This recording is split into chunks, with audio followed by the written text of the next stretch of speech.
Estamos de volta com o Religar e a modernidade religiosa é o tema do programa de hoje. Eu recebo o mestre em Ciências da Religião pela PUC Minas, Vitor Breno Farias Barroso. Vitor, nós estávamos falando no final do primeiro bloco sobre a dificuldade das instituições religiosas em serem portadoras, né, transmissoras da sua memória. Então, em que consiste essa dificuldade das instituições? Como eu vinha dizendo anteriormente, né, na verdade o problema é um pouco mais amplo, né, é cultural. Então a cultura vive um momento de fragmentação da memória e a religião, por consequência, né, a caminho, também se sente prejudicada pela perca dessa memória social. E aí o mundo parece viver a partir de um paradigma da imediatez, né? Tudo é muito rápido, acontece agora. E na experiência religiosa também, né? As instituições religiosas, por consequência, não vão ter mais condições de administrar essa memória social. E ela essa memória religiosa, perdão, e ela vai ser experimentada de forma sempre imediata e instantânea pelo sujeito, pelo indivíduo. Então o indivíduo busca nas religiões respostas para o momento. É uma resposta para aquela demanda. Exatamente, que é uma imediata. outra questão também desenvolvida no livro, né? A formação de grupos que têm como interesse maior na sua busca religiosa atender demandas pessoais pontuais. A cura de um filho, né? A porta, né? Como se fala, de um novo emprego, a compra de um carro, enfim, eles estão interessados de uma forma quase que generalizada, né? Em atender demandas pontuais, específicas. Eu tenho a impressão que com esse seu trabalho e essa leitura que você faz da Daniela Hervé-Léger, aquela questão tão difundida da teologia da prosperidade, ela acaba ganhando um outro matiz, assim, não é bem esse o caminho. Tem uma outra questão cultural mais ampla do que propriamente a oferta da prosperidade. Com certeza. E vai ser um outro tema desenvolvido, é a questão da emoção religiosa, né? Que a emoção religiosa, tradicionalmente, sempre foi estudada pelos grandes pensadores Durkheim, Marcel Mauss, tantos outros, né? E há sempre uma relação intrínseca, né? entre religião, e emoção. O que caracteriza, ou que parece caracterizar muito fortemente, né?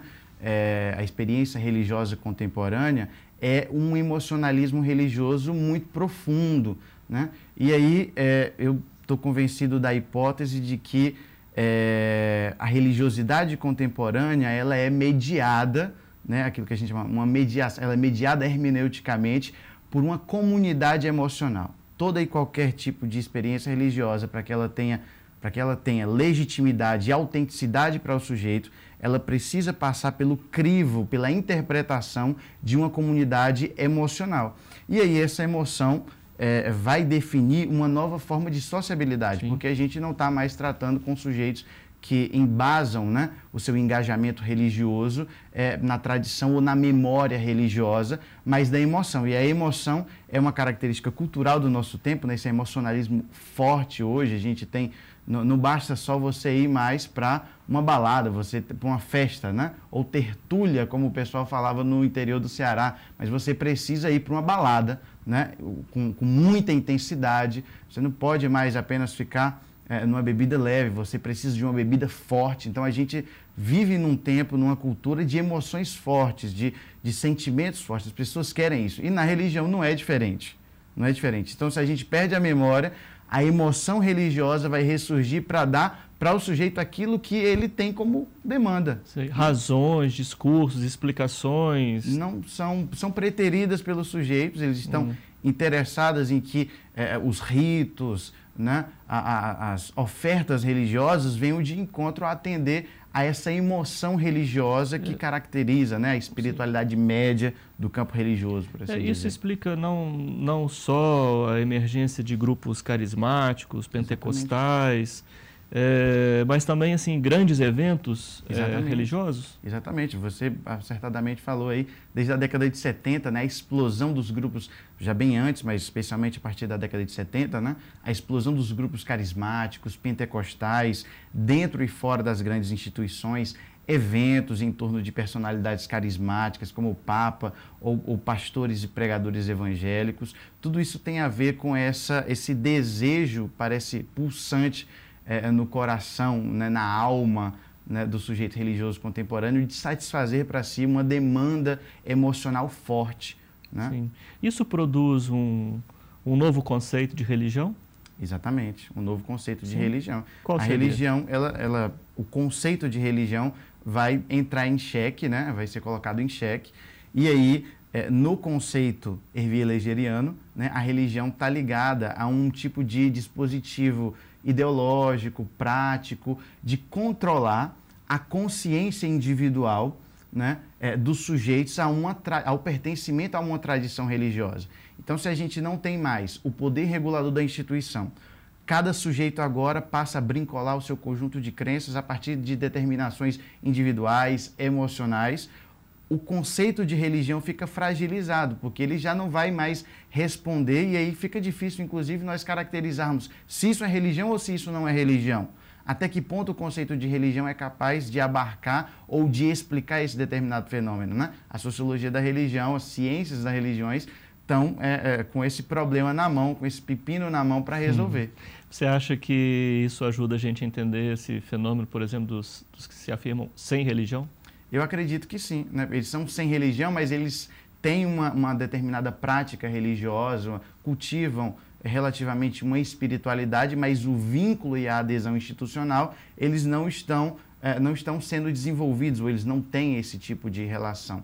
Né? E aí, como é que a gente chama esse pessoal que consome, né, a oferta religiosa, o bem religioso, músicas, adesivos, camisas, né, o linguajar, a gramática religiosa de determinados grupos, mas a sua relação, né, a pertença a uma linhagem religiosa, a uma tradição, não existe mais.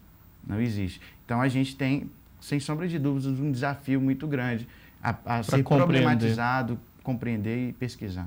Sim, é como então aquilo que a Daniele fala, as religiões estão em transformação. Em movimento. Em movimento. Estão em movimento. Perdão. É verdade. Sim. Você tem uma filiação religiosa evangélica, pentecostal. Né? Como é que você vê isso no universo da sua filiação? Você é membro da Igreja Assembleia de Deus. Como é que você vê isso por dentro? Você acompanha esse movimento no interno da sua igreja? De certa forma, eu acabo vivendo, né, experimentando isso muito próximo, e particularmente com o grupo dos jovens, que é um outro tema de interesse de pesquisa. Né? A mobilidade juvenil é algo que também me preocupa muito. E eu percebo isso muito claramente entre meus colegas, mas também entre amigos e a juventude assembleiana, se eu poderia dizer assim de uma forma geral, uma forte ênfase numa mobilidade e a formação de novas espiritualidades e sociabilidades baseadas na emoção. Né? O que a gente quer, e aí eu me coloco também dentro, né, desse contexto mais amplo, o que a experiência religiosa dos assembleianos, mas também de uma forma geral, busca do pentecostal, do carismático, né, é a ênfase forte na emoção. A gente quer sentir, a gente não se contenta em ir para um culto, por exemplo, e não ter uma emoção forte, né, ser visitado, como se diz, né, pelo Espírito Santo, tá a efusão dos dons espirituais. A gente quer uma coisa forte, porque senão o culto está fraco, não serve, não é bom.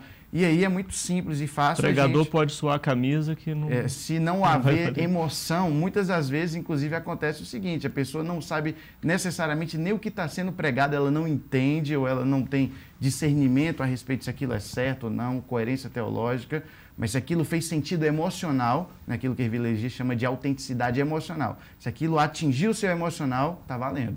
O conteúdo religioso pode ser mínimo. Pode ser mínimo. O que importa é a autenticidade emocional daquela experiência. Se aquela experiência, se aquele discurso vai de encontro, né, a afirmar um determinado sentimento emocional da busca do sujeito, está valendo.